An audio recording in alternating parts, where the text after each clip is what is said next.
আজকে যে ক্লাসটি নেব এটা কিন্তু খুব ইম্পর্টেন্ট। আজকে এবং আগামী দিন, আজকে এবং আগামী ক্লাস এটা শেষ হয়ে যাবে, অর্থাৎ আমাদের এস ব্লক মৌলের ধর্ম আর ডি ব্লকের ধর্মটা শেষ হলো। পি ব্লকের মাত্র দুটো গ্রুপ আমাদের আলোচনা হয়েছে, 14 নম্বর কলাম আর তার আগে 13 নম্বর কলাম। 1 নম্বর এবং 2 নম্বর কলাম হলো এস ব্লক মৌল, আর 3 থেকে 10 পর্যন্ত 12 পর্যন্ত 3 থেকে 12 এই 10টি কলাম হলো ডি ব্লক, যেটা এখন পড়াচ্ছি। আর 13 এবং 14 আমাদের হয়েছে পি ব্লক।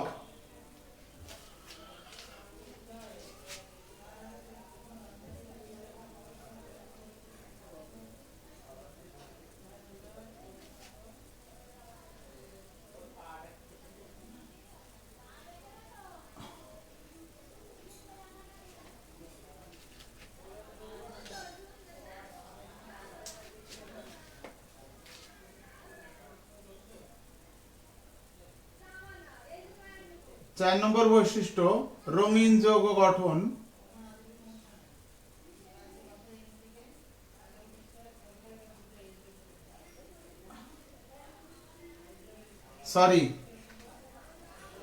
অবস্থান্তর মৌলের জটিল আয়ন গঠন।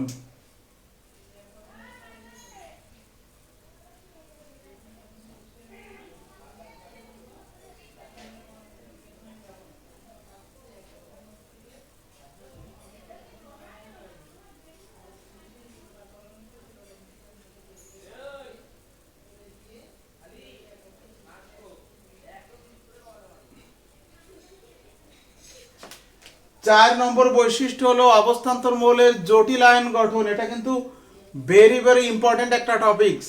জটিল আয়ন কি সেটা আমাদের আগে বুঝতে হবে। তাহলে সিম্পল আয়ন বা সাধারণ আয়ন কি? কোনো পরমাণু যখন ইলেকট্রন ত্যাগ করে, রাসায়নিক বন্ধনে আবদ্ধ হওয়ার সময় ধাতু ইলেকট্রন ত্যাগ করে, অধাতু ইলেকট্রন গ্রহণ করে। ধাতু ইলেকট্রন ত্যাগ করে ধনাত্মক আয়নে পরিণত হয়।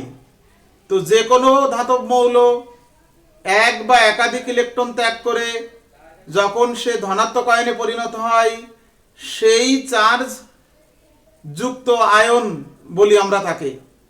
সেই চার্জ যুক্ত পরমাণু তাকে আমরা আয়ন বলি, ধনাত্মক আয়ন। এটা একটা সিম্পল আয়ন বা সরল আয়ন। আবার অধাতু ইলেকট্রন গ্রহণ করে ঋণাত্মক আয়নে পরিণত হয়, এটাও কিন্তু একটি সরল আয়ন। আবার কিছু যৌগমূলক আছে, হাইড্রক্সিল, কার্বনেট, সালফেট, এরাও কিন্তু সরল ion. Fe2 positive, Fe3 positive, Cu2 positive, Zn2 positive, এগুলো হলো সরল আয়ন। হ্যালো,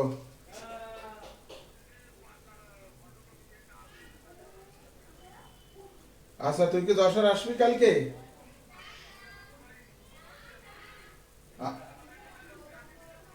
আচ্ছা আমি প্রণবের কাছে পাঠিয়ে দিচ্ছি। আচ্ছা আচ্ছা, প্রণবের কাছে দিয়ে দিচ্ছি। আচ্ছা আচ্ছা আচ্ছা।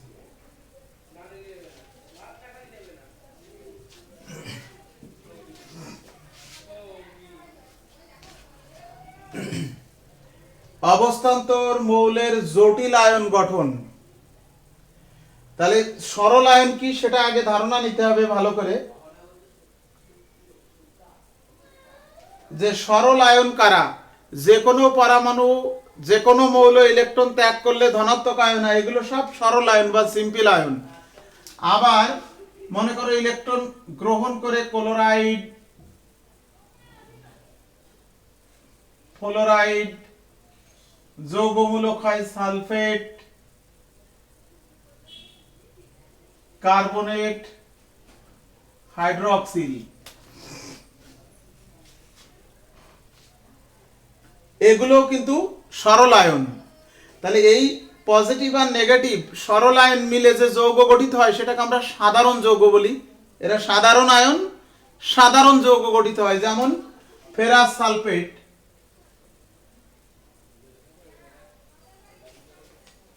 যদি বলা হয় এটা কোন ধরনের যৌগ, আয়নিক যৌগ,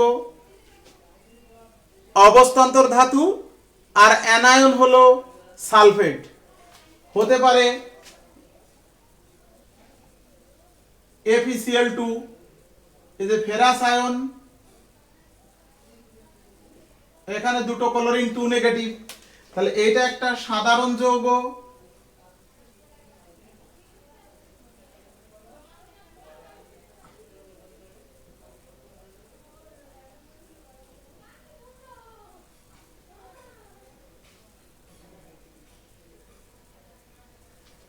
এটা একটা সাধারণ যৌগ।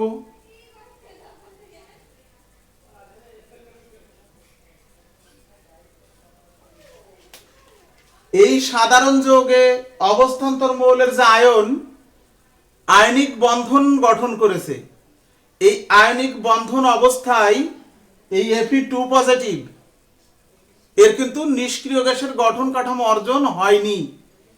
আমরা আয়নিক বন্ধনের সীমাবদ্ধতায় বলেছিলাম যে এস ব্লক মৌল সোডিয়াম, ম্যাগনেসিয়াম, পটাশিয়াম, ক্যালসিয়াম এরা এক বা একাধিক ইলেকট্রন ত্যাগ করে নিষ্ক্রিয় গ্যাসের গঠন অর্জন করে এবং তারা আয়নিক যৌগ গঠন করে। কিন্তু এই অবস্থান্তর ধাতু তার কিন্তু অষ্টক পূরণ হয়নি বা পরবর্তী নিষ্ক্রিয় গ্যাসের গঠন কাঠামো বা পূর্ববর্তী নিষ্ক্রিয় গ্যাসের গঠন কাঠামো কিন্তু অর্জন করেনি। তাই এই অবস্থান্তর মৌলের সাধারণ যৌগে অবস্থান্তর মৌলের যে আয়ন তার অষ্টক পূরণের আকাঙ্ক্ষা বা নিষ্ক্রিয় গ্যাসের গঠন লাভের একটা আকাঙ্ক্ষা থেকে যায়। আয়নিক বন্ধন গঠনের একটা সীমাবদ্ধতা কিন্তু ছিল এটা। যেমন সমযোজী বন্ধনের একটা সীমাবদ্ধতা আছে, সেটা হলো অষ্টক নিয়মের ব্যতিক্রম।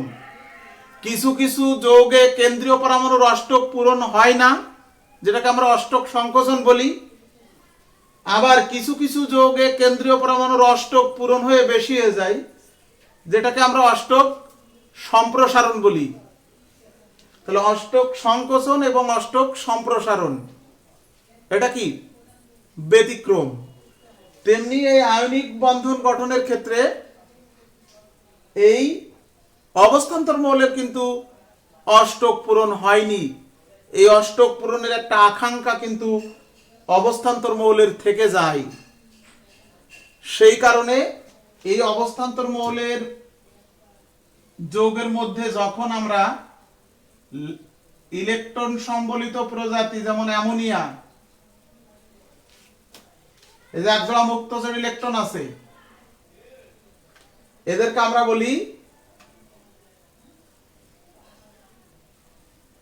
লিগ্যান্ড। যে সকল অণু, পরমাণু বা আয়ন যাদের ন্যূনতম একজোড়া মুক্তজোড় ইলেকট্রন আছে তাদেরকে আমরা বলি লিগ্যান্ড। তো অবস্থান্তর মৌলের সাধারণ আয়নিক যৌগের দ্রবণে যদি আমরা এই ইলেকট্রন সম্বলিত প্রজাতি যোগ করি, তাহলে এই অ্যামোনিয়া এই আয়রনের সাথে যুক্ত হবে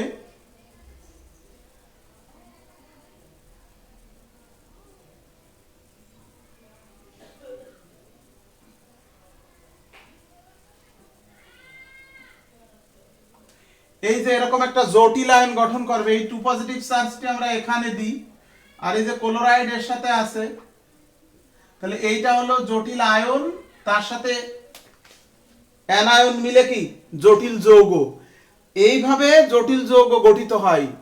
অর্থাৎ সকল অবস্থান্তর মৌলের আয়ন নিষ্ক্রিয় গ্যাসের গঠনে একটা আকাঙ্ক্ষা থাকে সাধারণ যৌগে।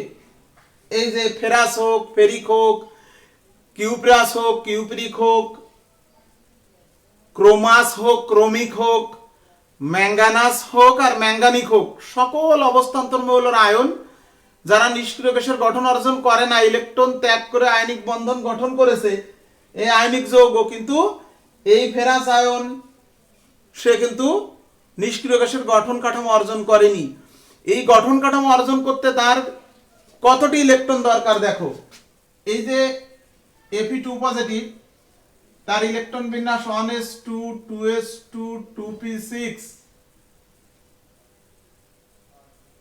3s2 3p6 এই 3d6 4s0 4p0 খেয়াল করো এই যে s2p6 গঠন যদি অর্জন করতে হয় d তে 4টে ইলেকট্রন লাগবে, এই d তে 4টে লাগবে, এখানে দুটো, এখানে 6টা। তাহলে মোট কতটি ইলেকট্রন তার চারিপাশে আসলে সে মনে করবে আমি ক্রিপ্টনের গঠন অর্জন করেছি? 4 আর 2 6 আর 6 12। এই যে 6টা অ্যামোনিয়া আসছে, 6 দুগুণে 12, প্রতিটি অ্যামোনিয়াতে দুটি করে ইলেকট্রন আছে, এক জোড়া। এই 6টা এসেছে এই কারণে। তাহলে অবস্থান্তর মৌলের আয়নের চারিপাশে এরকম ইলেকট্রন সম্বলিত প্রজাতি, যাদেরকে আমরা লিগ্যান্ড বলি, লিগ্যান্ড,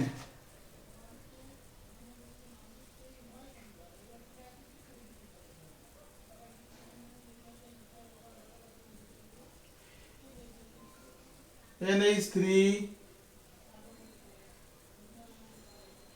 পানি,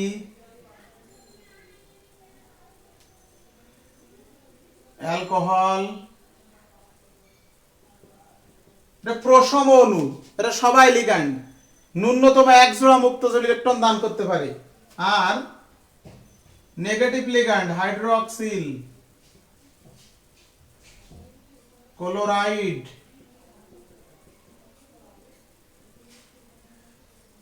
সায়ানাইড, কার্বনিল আর একটা প্রশম লিগ্যান্ড সিও। তাহলে এই যে অ্যামোনিয়া, পানি, অ্যালকোহল, কার্বন মনোঅক্সাইড, এরা সব প্রশম লিগ্যান্ড। আর নেগেটিভ লিগ্যান্ড এই যে হাইড্রোক্সিল, ক্লোরাইড, সায়ানাইড, যে সকল অণু, পরমাণু বা আয়ন, আয়ন বলতে ঋণাত্মক আয়ন, ধনাত্মক আয়ন হলে সে তার ইলেকট্রন দেবে না, যারা ন্যূনতম এক জোড়া ইলেকট্রন, দুটি ইলেকট্রন দান করতে পারে। তাহলে এই যে আয়রন 2 পজিটিভ, একে ঘিরে ধরেছে কিভাবে দেখো, এই যে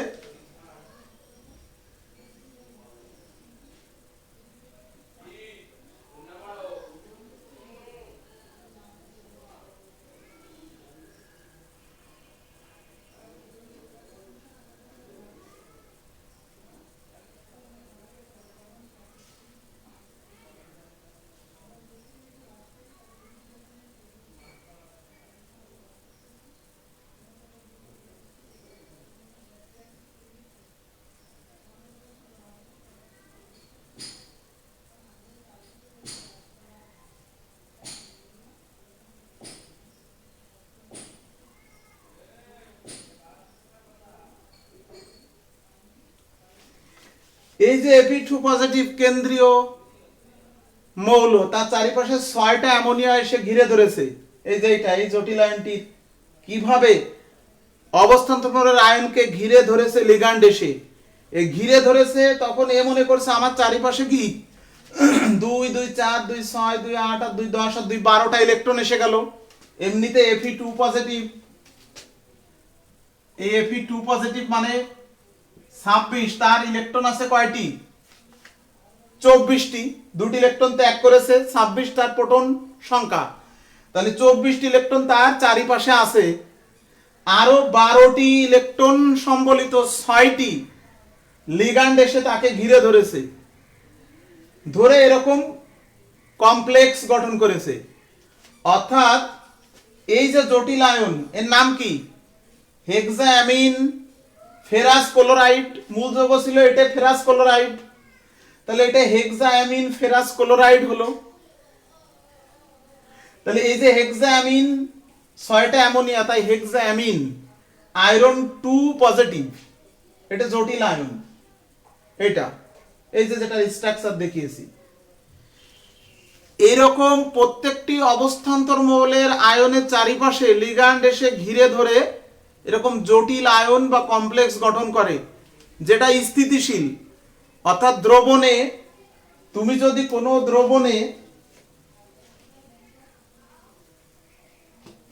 মনে করো একটা জটিল আয়ন, বিশিষ্ট যৌগ অর্থাৎ জটিল যৌগ,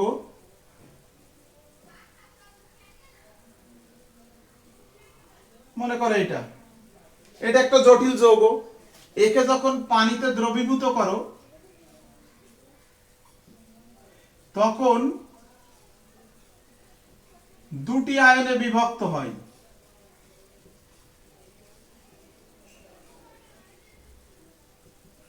সাথে সালফেট।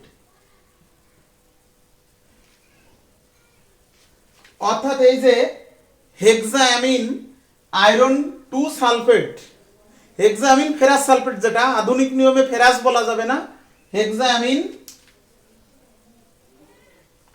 আয়রন 2 সালফেট, এই যৌগটি পানিতে দিলে এখানে ফেরাস আয়ন কিন্তু আলাদা হয়নি, ফেরাস আয়নকে ঘিরে ধরে রেখেছে 6টা লিগ্যান্ড অ্যামোনিয়া। তাহলে এটা একটা জটিল আয়ন। তাহলে এই জটিল আয়নটি স্থিতিশীল, তাই পানিতে কিন্তু ফেরাস আলাদা হচ্ছে না, ফেরাসকে ঘিরে ধরে রেখেছে এই অ্যামোনিয়া, এই কমপ্লেক্সটি গঠন করেছে, এইটাই হলো সেই জটিল আয়ন। অর্থাৎ অবস্থান্তর মৌলের আয়নের চারিপাশে এসে লিগ্যান্ড যুক্ত হয় এরকম সন্নিবেশ বন্ধনের মাধ্যমে, যুক্ত হয়ে যে কমপ্লেক্স গঠন করে সেইটা হলো জটিল আয়ন। নিধি দেরি করে এসছো।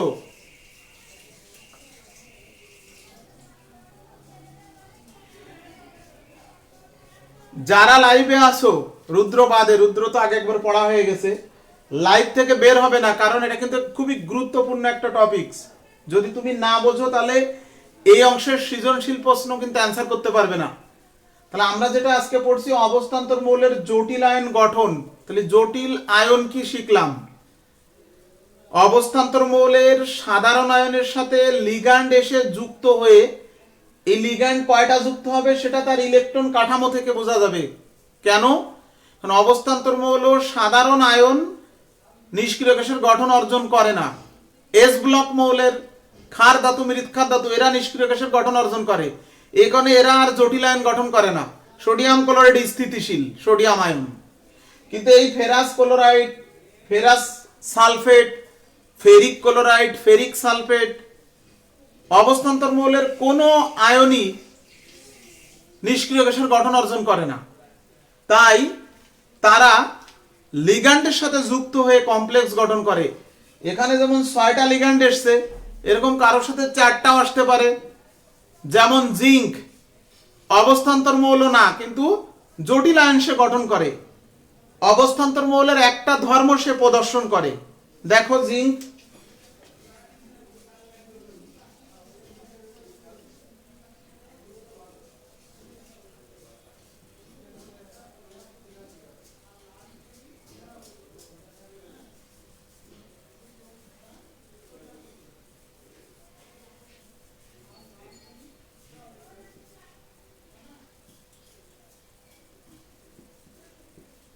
খেয়াল করো, জিঙ্ক 2 পজিটিভ, 30টা ইলেকট্রন আছে, তাহলে এখানে 2টা আর এখানে 6টা ইলেকট্রন আসলে সে নিষ্ক্রিয় গ্যাসের গঠন অর্জন করবে। অর্থাৎ তার 29টা ইলেকট্রন আছে, সরি 30টার থেকে দুটো ত্যাগ করেছে, 28টা ইলেকট্রন আছে, আর 8টা ইলেকট্রন আসলে 36 কাঠামো হবে, ক্রিপ্টনের ইলেকট্রনের কাঠামো অর্জন করবে। তাহলে এই জিঙ্ক সালফেটের মধ্যে যখন আমি অ্যামোনিয়া যোগ করব, তখন এই জিঙ্ক আয়নকে 4টে অ্যামোনিয়া এসে ঘিরে ধরবে। রোহান এখন কয়টা বাজে? এইভাবে চলবে?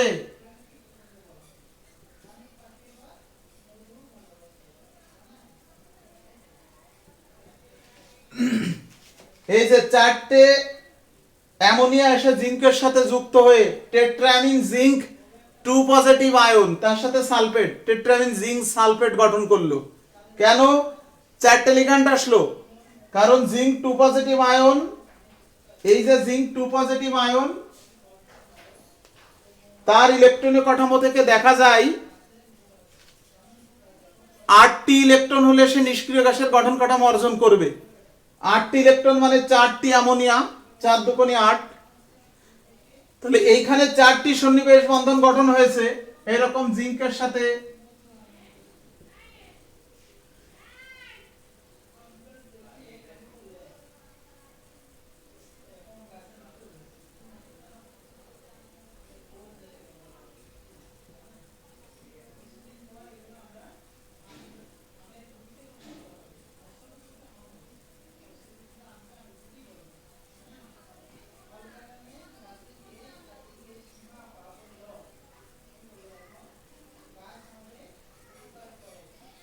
এই যে চতুস্তলকীয়, শেপটা হলো চতুস্তলকীয়।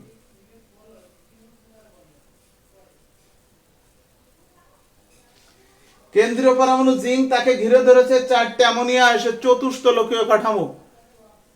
এখানে কাঠামোটা অষ্টতলকীয় বা বর্গাকার দ্বিপিরামিড।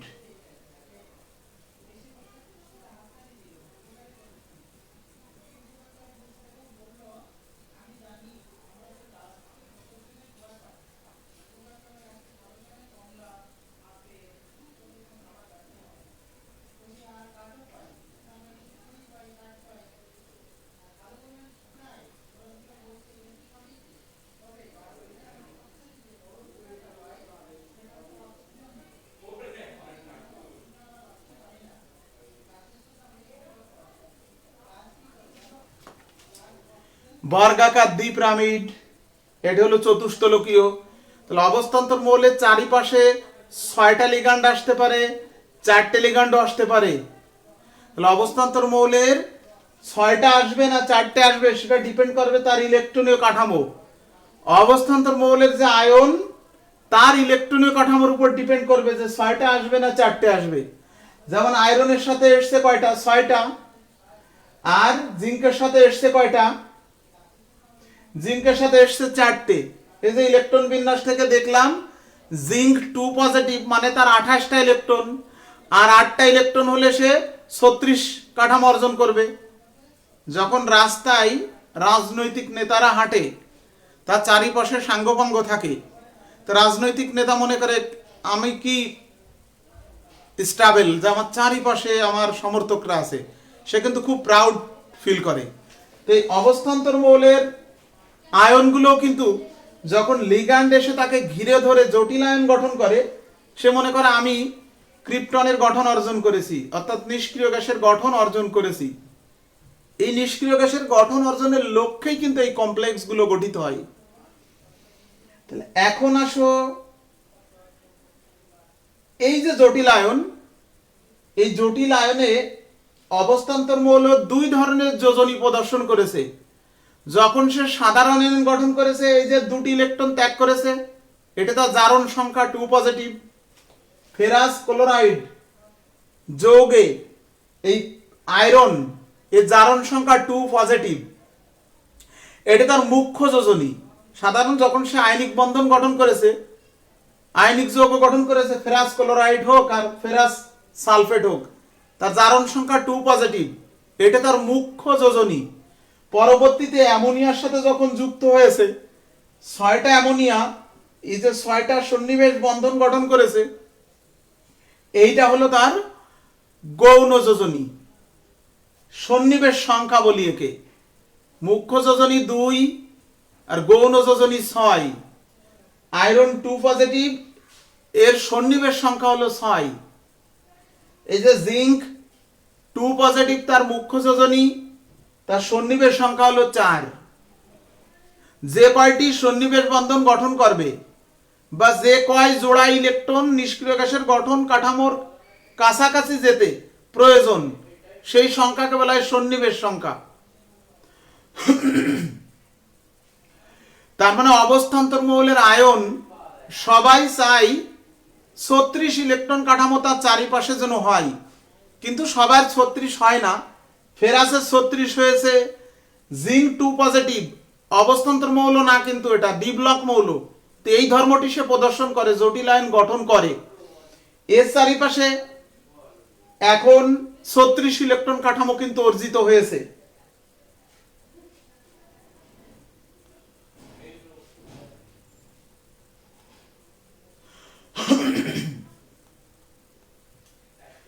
এই যে জিঙ্ক 2 পজিটিভ, জারণ সংখ্যা, জিঙ্ক সালফেট জারণ সংখ্যা 2 পজিটিভ, আর এফি জারণ সংখ্যা 2 পজিটিভ। কিন্তু যখন এফি 3 পজিটিভ হবে, তার চারিপাশে ইলেকট্রন আছে তখন কয়টি? 23টি।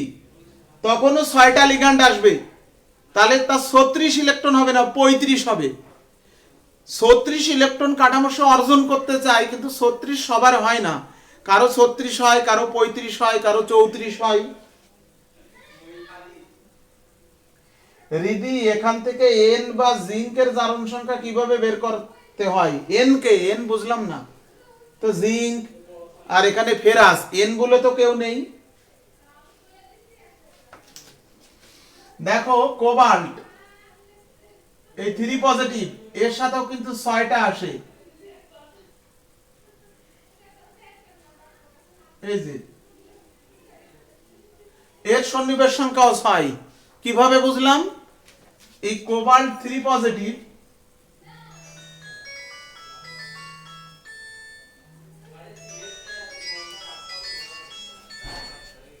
হ্যালো ওয়ালাইকুম আসসালাম, হ্যাঁ স্যার বলো। না তো,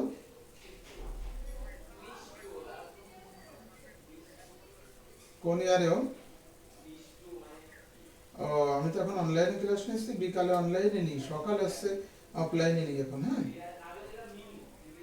কত অফলাইনে, অফলাইনে আছে কালকে সকালে আছে 7টায়, 7টায়। হ্যাঁ হ্যাঁ হ্যাঁ হ্যাঁ, না আরেকটা ছিল আজকে 8টায়, আজকের ডেটে শনি সোম বুধ 8টায়।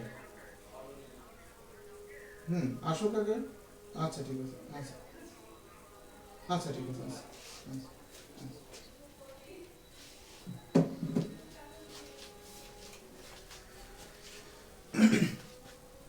রিদি তুমি একটু বলো এন বলতে কি বুঝিয়েছো? রিদি স্যার এন হচ্ছে অ্যামোনিয়া, অ্যামোনিয়া এর বইতে থাকে। এনের তো আর জারণ সংখ্যা হয় না, এনের তো জারণ, এ তো এন তো একটা অণু, অণুর জারণ সংখ্যা হয় না, অণুতে পরমাণুর জারণ সংখ্যা হয়। অ্যামোনিয়া হলো লিগ্যান্ড, এর জারণ সংখ্যা তো 0। চার্জ নিরপেক্ষ অণুর জারণ সংখ্যা 0 হয় না।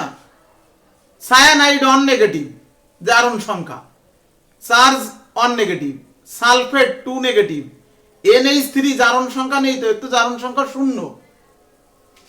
এই যে আমরা এই 3 পজিটিভটাই আছে কোবাল্টের জারণ সংখ্যা, যেটা আমরা থার্ড ব্র্যাকেটের উপরে লিখি, এই যে লিখেছি। এই যে কোবাল্টে দেখো 3D6,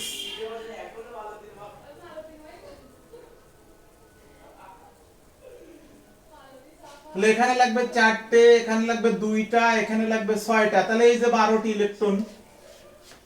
তাহলে কোবাল্ট 3 পজিটিভ, তারও কিন্তু 12টি ইলেকট্রন হলে সে 36 কাঠামো অর্জন করে। তাহলে ফেরাস, কোবাল্ট এদের হচ্ছে 6, সন্নিবেশ সংখ্যা 6, এদের সন্নিবেশ সংখ্যা 6। কাদের কাদের 6 দেখো সন্নিবেশ সংখ্যা? ক্রোমিয়াম, ম্যাঙ্গানিজ, আয়রন, কোবাল্ট, এদের সন্নিবেশ সংখ্যা 6। আর নিকেল, কপার, জিঙ্ক, এদের সন্নিবেশ সংখ্যা 4, এদের সন্নিবেশ সংখ্যা 4। দেখো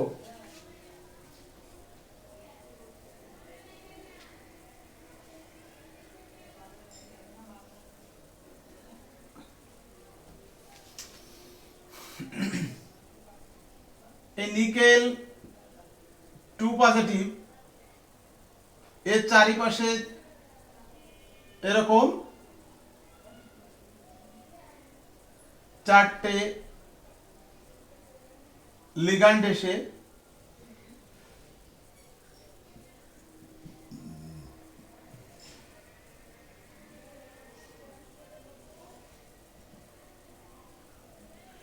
সরি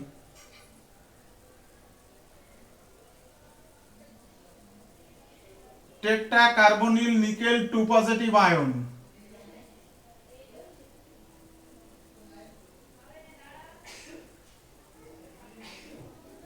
ঐন্দ্রিলা দেখছি, এই যে টেট্রা কার্বনিল নিকেল 2 পজিটিভ আয়ন। স্যার রিডি সম্ভবত বলতে চাইছে এই জটিল যৌগের অ্যামোনিয়ার অণুতে নাইট্রোজেন, অ্যামোনিয়ার অণুতে নাইট্রোজেনের জারণ সংখ্যা জটিল যৌগে নির্ণয় করব কেন? এমনি অ্যামোনিয়াতে করেছি না, শিখেছি না, NH3, এটা 3 পজিটিভ, এটা 3 নেগেটিভ, এ তো সেই ছোট কালে শিখেছি। যখন ওয়ানে পড়তাম, মানে ইন্টারমিডিয়েটের ওয়ান লেভেলে প্রথম দিন সাধারণ যে আলোচনা করেছিলাম সেখানে জারণ সংখ্যা পড়িয়েছিলাম। জারণ সংখ্যা কোন অণুতে নির্ণয় করা হয়? একটি পরমাণুর সাপেক্ষে আরেকটি পরমাণুর। এখানে হাইড্রোজেন পরমাণু তিনটে 3 পজিটিভ, তাহলে নাইট্রোজেন 3 নেগেটিভ, নাইট্রোজেনে হচ্ছে 3 নেগেটিভ। আমার জটিল আয়নের লিগ্যান্ড হলো, এই যে লিখেছি মুছে ফেলেছি, লিগ্যান্ড হলো কারা? ঋণাত্মক আয়ন অথবা চার্জ নিরপেক্ষ অণু যাদের এক জোড়া মুক্ত জোড় ইলেকট্রন আছে, দুটো ইলেকট্রন আছে। এদের জারণ সংখ্যা নির্ণয় করার দরকার হচ্ছে না তো আমার। অ্যামোনিয়াতে নাইট্রোজেনের জারণ সংখ্যা নির্ণয় করার কোনো প্রয়োজন নেই তো। এ তো লিগ্যান্ড, সে মুক্ত জোড় ইলেকট্রন দান করে সন্নিবেশ বন্ধন গঠন করেছে। এই যে অ্যামোনিয়া, এটা কি? কার্বনিল। লিগ্যান্ড হয় চার্জ নিরপেক্ষ অণু। এই যে চার্জ নিরপেক্ষ অণু, চার্জ নিরপেক্ষ অণু ছাড়া ঋণাত্মক আয়নও লিগ্যান্ড হয়। আমরা চার্জ নিরপেক্ষ অণু দিয়ে আগে বোঝাচ্ছি, নামকরণের সময় ঋণাত্মক লিগ্যান্ড দিয়েও আমরা বোঝাবো। দেখো কপার,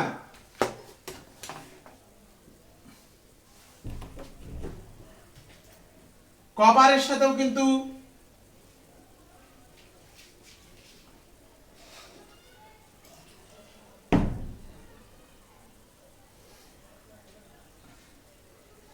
চারটে লিগ্যান্ড আসে।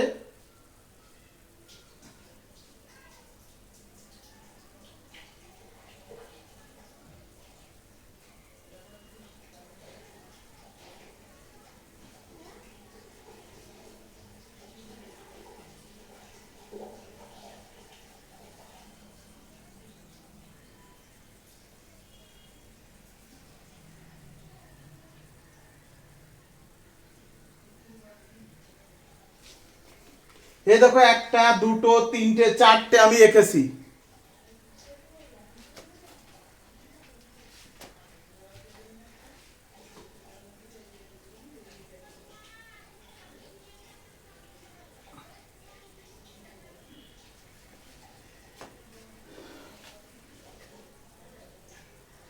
Thank you. এখন এই অবস্থান্তর মৌলের আয়নের সাথে লিগ্যান্ড গুলো এসে সন্নিবেশ বন্ধন গঠন করে জটিল আয়ন গঠন করেছে। জটিল আয়নের স্ট্রাকচার পরীক্ষা করে দেখা গেছে এর আকার অষ্টতলকীয়, এই দুটো চতুস্তলকীয়, এটা বর্গাকার সমতলীয়। কানন তোমার তো মারবো, কোচিং এও সকালে বলেছি না, একটা পরমাণুর মুক্ত জোড় ইলেকট্রন এক জোড়া থাকুক আর দুই জোড়া থাকুক আর তিন জোড়া থাকুক, সে একটাই বন্ধন গঠন করতে পারবে। একটা বন্ধন গঠন করলে ওই জায়গাটায় সে ফিক্সড হয়ে যায়, স্থির হয়ে যায়। সে ওই বন্ধন থাকা অবস্থায় আর কারোর সাথে বন্ধন গঠন করতে পারবে না। এই যে NH3 এর এক জোড়া আছে, একটাই পারবে। কিন্তু পানিতে দুই জোড়া আছে, কিন্তু একটার বেশি সন্নিবেশ বন্ধন গঠন করতে পারবে না। অ্যালকোহলে দুই জোড়া আছে, একটার বেশি পারবে না।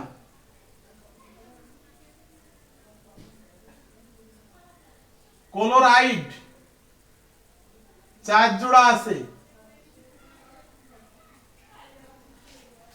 এই চার জোড়া আছে, কিন্তু সন্নিবেশ বন্ধন এক জোড়া দিয়ে গঠন করলে সেখানে সে গঠন হয়ে গেল ইলেকট্রন শেয়ার করে, সে আর একজনের সাথে পারবে না। এই চার জোড়া থাকলেও একটাই পারবে সন্নিবেশ বন্ধন গঠন করতে। একটা পরমাণু বা একটা মূলক, তাকে একাধিক মুক্ত জোড় ইলেকট্রন থাকলেও বন্ধন একটা সন্নিবেশের বেশি গঠন করতে পারবে না।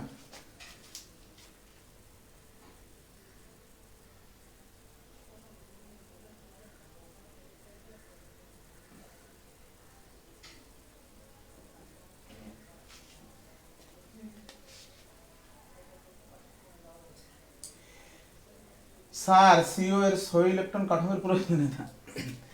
সবারই লক্ষ্য 36 ইলেকট্রন কাঠামো অর্জনের, সবার লক্ষ্য নিষ্ক্রিয় গ্যাসের গঠন কাঠামো অর্জনের। তাই Fe2 positive, cobalt 3 positive, Fe3 positive, zinc 2 positive, nickel 2 positive, copper 2 positive বা কপার 1 পজিটিভ, সবার লক্ষ্য আছে 36 ক্রিপ্টনের গঠন, কিন্তু কারো 36 হবে, কারো 35 হবে, কারো 34 হবে। ওই লক্ষ্য কিন্তু 36 সবার হবে না। 36 হলে সে মনে করলো যে আমার পুরোপুরি নিষ্ক্রিয় গ্যাসের কাঠামো অর্জিত হয়েছে। লক্ষ্য হলো 36 ইলেকট্রন কাঠামো।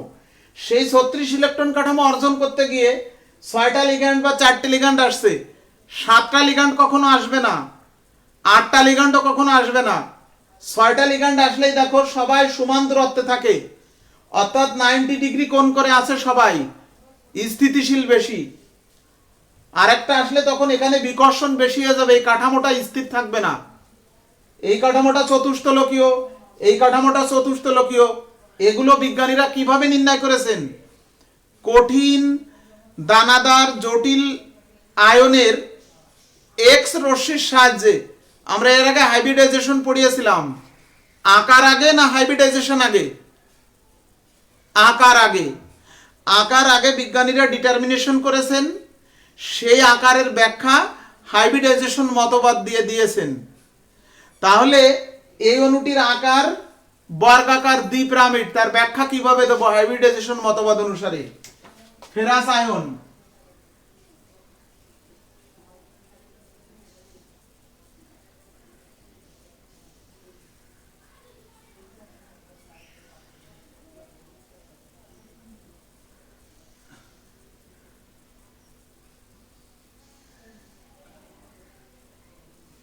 থ্রি ডি,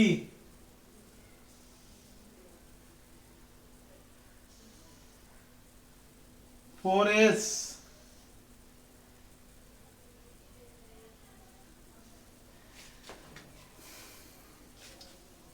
লিগ্যান্ড যখন যোগ করব ফেরাস আয়নের মধ্যে, ফেরাস আয়নের যৌগের মধ্যে, তখন লিগ্যান্ডের প্রভাবে এই ডি অরবিটালের 6টি ইলেকট্রন,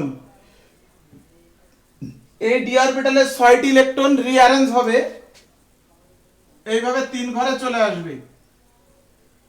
দুটো ডি অরবিটাল ফাঁকা করে দিল, তাহলে এখানে সংকরণ হবে sp3, সরি d2sp3। এই যে d2sp3, তাহলে আয়রন 2 পজিটিভ আয়নের সংকরণ হলো d2sp3, তাহলে এই অষ্টতলকীয় হবে, বর্গাকার দ্বিপিরামিড। এবারে এটা আসো জিঙ্ক,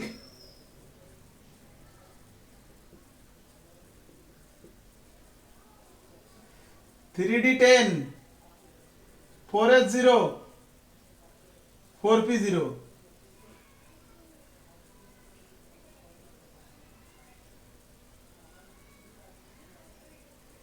এখানে সংকরণ হবে sp2, সরি sp3।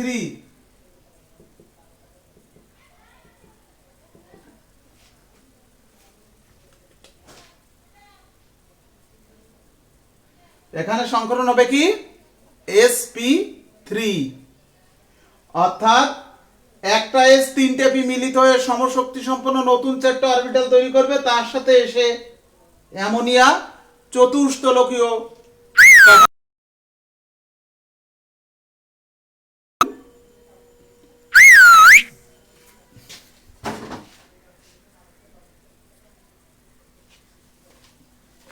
এই যে ফেরাস আয়ন যে জটিল আয়নটা গঠন করেছে, হেক্সাঅ্যামিন আয়রন 2 পজিটিভ আয়ন, এই পুরো জটিল আয়নটি ডায়াম্যাগনেটিক, তার কোনো বেজোড় ইলেকট্রন নেই। এখানে এটাও ডায়াম্যাগনেটিক, কিন্তু প্যারাম্যাগনেটিকও হতে পারে। যখন Fe3 পজিটিভ হবে, এই যে Fe3 পজিটিভ, তখন D তে 5, খেয়াল করো একটু সবাই, তখন এইখানে একটা বেজোড় কিন্তু থেকে যাবে। এর 36 কাঠামো অর্জন হবে না, 35 ইলেকট্রন কাঠামো। লক্ষ্য 36, ওর 35 তো অর্জিত হলো। এইখানে তখন Fe3 পজিটিভ। তাহলে এটা হলো হেক্সাঅ্যামিন আয়রন 3 পজিটিভ আয়ন, এই জটিল আয়নটি সংকরণ d2sp3, এটার সংকরণ sp3, এটারও sp3, এটারও sp3 হবে নিকেলের। বুঝেছো সবাই? এই যে যে দুটো বুঝাইলাম এই দুটো বুঝেছো, তাহলে আমি সামনে এগোবো।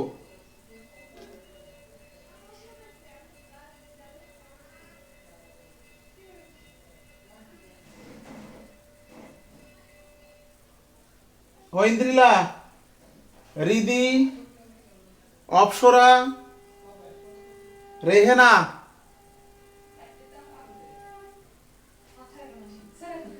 দীপ্র আসেনি আজকে। তারপরে আমি শোভনকে পেয়েছি, শোভন। বুঝেছো কিনা?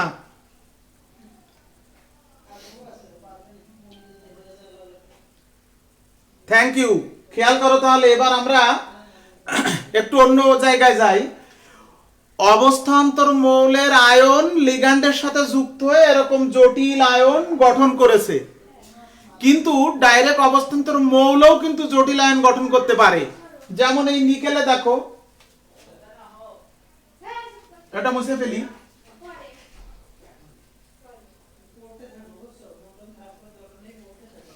দেখো এই নিকেলটাই দেখি,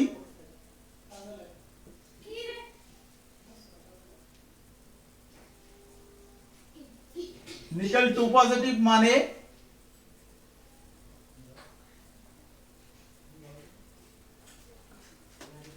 তাহলে এর ডি তে কিন্তু 8টা ইলেকট্রন আছে।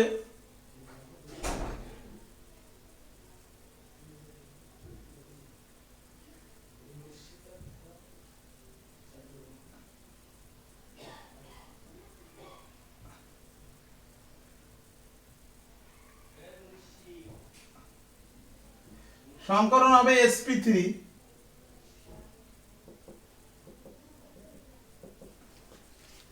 দুটো বেজোড রয়ে গেছে, এটাও প্যারাম্যাগনেটিক। এই যে এটাও কিন্তু প্যারাম্যাগনেটিক।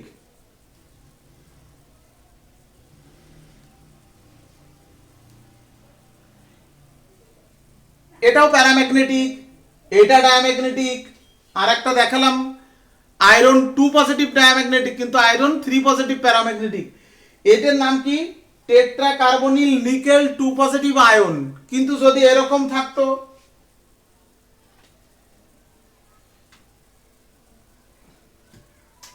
দেখো যদি এই যে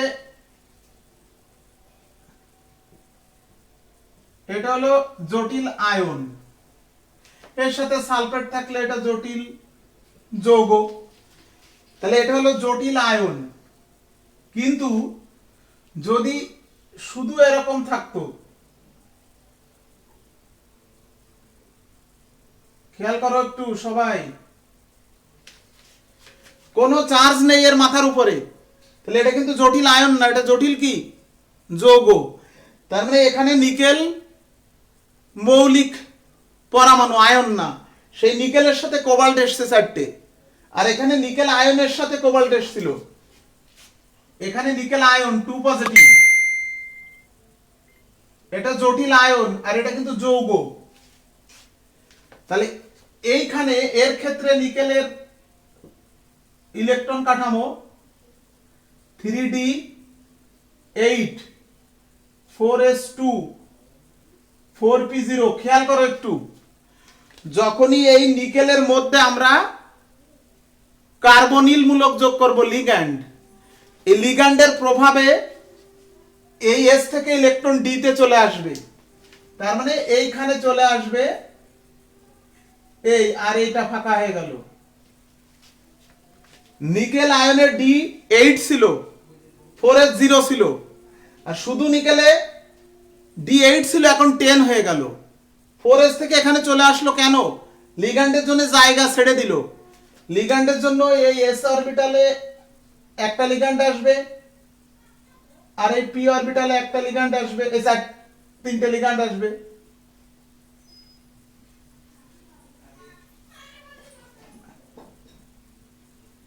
সংকরণ সেই sp3 হবে।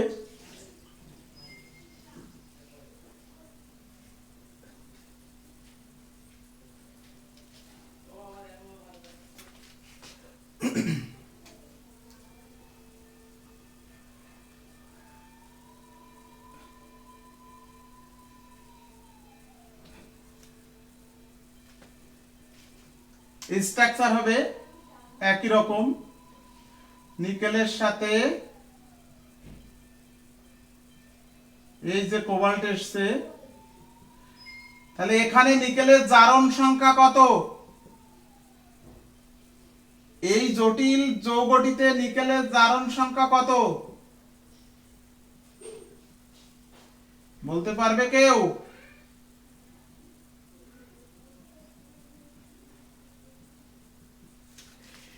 এটা হলো টেট্রামিন নিকেল যৌগ, আর এটা হলো টেট্রামিন নিকেল 2 পজিটিভ আয়ন। এটা কি প্যারাম্যাগনেটিক, কিন্তু এটা কি ডায়াম্যাগনেটিক। টেট্রামিল নিকেল যৌগ হলো ডায়াম্যাগনেটিক, যেখানে নিকেলের জারণ সংখ্যা 0। এখানে নিকেল কোনো ইলেকট্রন ত্যাগ করেনি। নিকেল মৌলিক পরমাণু, তার চারিপাশে 4টে লিগ্যান্ড এসে যুক্ত হয়েছে।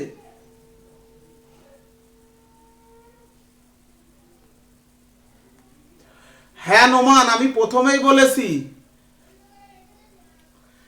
সব অবস্থান্তর মৌলের লক্ষ্য 36 কাঠামো অর্জন করতে। এই 36 কাঠামো অর্জনের জন্য তার চারিপাশে হয় 6টি লিগ্যান্ড আসবে, নয় 4টি। দুটিও আসে, দুটির উদাহরণ একটা দেব পরে। 5টা আসবে না, 7টা আসবে না, কারণ এই আয়নগুলো বা এই যৌগগুলোর কাঠামো দেখা গেছে চতুস্তলকীয়, না হয় কি বর্গাকার দ্বিপিরামিড, আর একটা আছে এই যে শুধু বর্গাকার সমতলীয়। এই একটা আছে শুধু বর্গাকার সমতলীয়, শুধু একটা, কপারেটটা।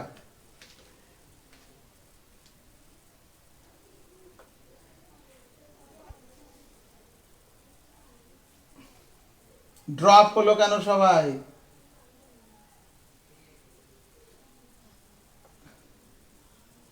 ড্রপ করেছো কেন? বেঁধে গেছে নাকি? ও হ্যাঁ, বেঁধে গেছে তো। এই যে ছেলে পেলে এর কাজ হলো টুম করে পাঠানো।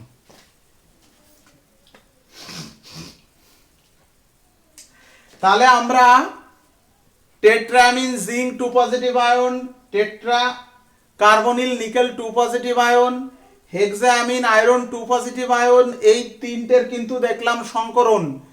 আকার আগে, সংকরণ কিন্তু পরে। তার মানে আকারের ব্যাখ্যা সংকরণ মতবাদ অনুসারে দেওয়া হয়। আকারের ব্যাখ্যা সংকরণ মতবাদ অনুসারে দেওয়া হয়। তাহলে এই যে টেট্রামিন কপার 2 পজিটিভ আয়ন, এর আকার কি? বর্গাকার সমতলীয়। এর আকার হলো বর্গাকার সমতলীয়, কিন্তু এর সংকরণ তাহলে আমরা কি হবে? একটা সংকরণ আমরা ওখানে পড়িয়েছিলাম না, মনে আছে? বলেছিলাম এখানে পড়াবো DsP2 বা sp2d, এই সংকরণ কিন্তু ওখানে পড়িয়েছিলাম না, এখানে পড়াবো। আর একটা sp3d3, এই দুটো সংকরণ এই অংশে পড়াবো আমরা ধর্মের মধ্যে। দেখো কপার 2+, তার ইলেকট্রন বিন্যাস 3d9 4s0 4p0 4d0। তাহলে এই যে 3d9 4s0,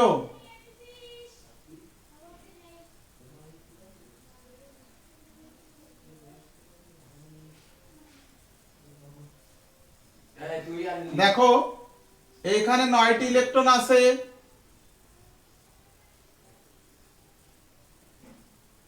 তাহলে এর আকার কি? এর আকার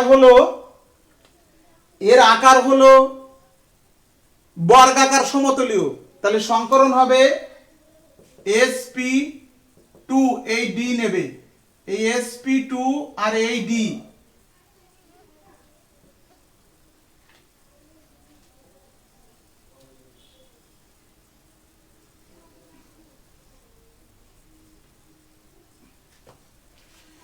sp2d সংকরণ হবে, তাহলে আকার হবে কি? বর্গাকার সমতলীয়। এখন কোন কোন বইতে এটা এরকম ব্যাখ্যা আছে, দেখো কোন কোন বইতে ব্যাখ্যা আছে যে এই যে ডির ইলেকট্রন, ডিতে 9টা ইলেকট্রন আছে,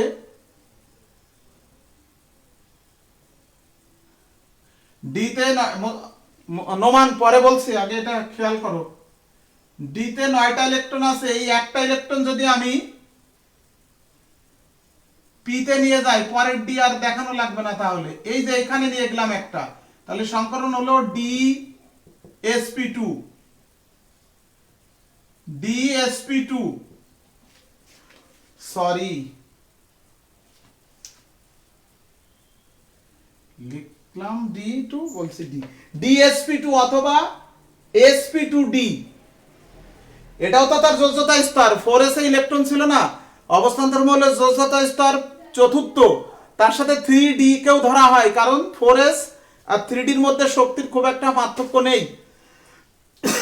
তাহলে এই যে sp2d এই সংকরণ, কোন কোন বইতে DsP2 সংকরণ দেখানো আছে, এই d ইলেকট্রনটি 4s এ নিয়ে গেছে। এইটা আর এটার মধ্যে মৌলিক পার্থক্যটা কোথায়, কোনটা অধিক গ্রহণযোগ্য? এই অবস্থায় থাকলে লিগ্যান্ড পরে আসে বাইরের দিকে, বেজোড় ইলেকট্রনটা ভিতরে থাকে, আর এই অবস্থায় হলে লিগ্যান্ড ভিতরের দিকে এসছে, ডি ইলেকট্রনটা শেষে পিতে নিয়ে যাওয়া, এই ইলেকট্রনটা বাইরের দিকে থাকে বেজোড় ইলেকট্রনটি, এটা কম স্থিতিশীল, এটা অধিক স্থিতিশীল। কোন জারক দ্বারা এই ভিতরের ইলেকট্রনকে আক্রমণ করতে পারে না, কিন্তু শক্তিশালী জারক দ্বারা এই বাইরের এই ইলেকট্রনটাকে কিন্তু আক্রমণ করতে পারে। তাই স্থিতিশীলতার দিক দিয়ে এইটা অধিক স্থিতিশীল, এইটা আমরা ব্যাখ্যা দেব। অর্থাৎ সংকরণ হবে sp2d, বেজোড় ইলেকট্রনটি ভিতরে থাকবে।